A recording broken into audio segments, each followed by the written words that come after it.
Graduates MLC ఎన్నికల్లో, teachers MLC ఎన్నికలలో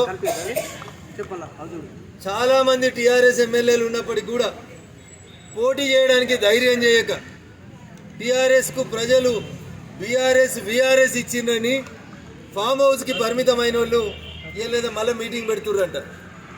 meeting పెట్టి ఎవరిని ఎమ్మెల్సీ చేయాలని చూస్తారంట. వాళ్ళ బిడ్డ మాట్లాడుతుంది బీసీలకు బీజేపీ అన్యాయం చేసిందని.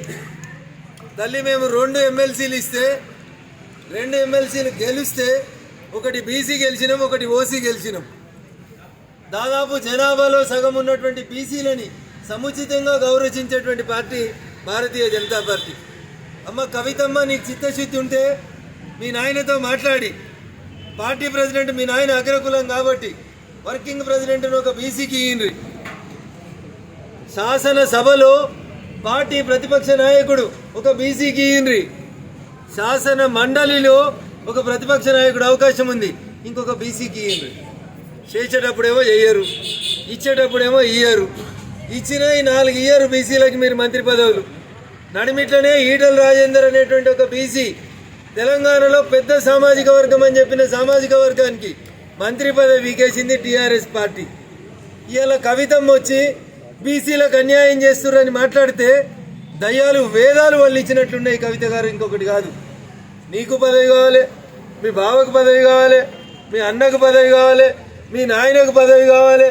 మరి ఇక బీసీలకు పదవి ఎప్పుడు ఇస్తారు కవితమ్మ అనేది ఒక్కసారి ఇలా ఫామ్ హౌస్ చర్చలో నువ్వు మాట్లాడు. మీ నాయనతోటి చెప్పు, అర్జెంటుగా వర్కింగ్ ప్రెసిడెంట్ పదవిని ఒక బీసీకి ఇవ్వమని చెప్పు.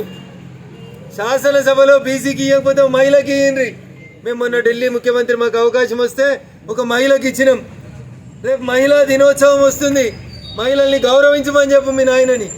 మొదటి 5 సంవత్సరాలు ఒక్క మహిళకు కూడా మంత్రి పదవి ఇవ్వకుండా ఉన్న ఒకే ఒక క్యాబినెట్ ఈ దేశంలో ఏంటంటే అది చంద్రశేఖరరావు గారి క్యాబినెట్. అందుకని బీజేపీని విమర్శించే కంటే ముందు మీ ఈపు మీ కనబడతలే చెల్లె, ఎవరైనా వెనకాలని చేసి చెప్పుమని మీ తప్పులు మీరు సరిదిద్దుకోండి. మా వైపు వేలెత్తి చూపే బదులు మిమ్మల్ని మీరు సంస్కరించుకోండి అని చెప్పి ఈ సందర్భంగా సోదరి కవితకి టీఆర్ఎస్ పెద్దలకి తెలియజేస్తాను. థ్యాంక్ యూ అనండి.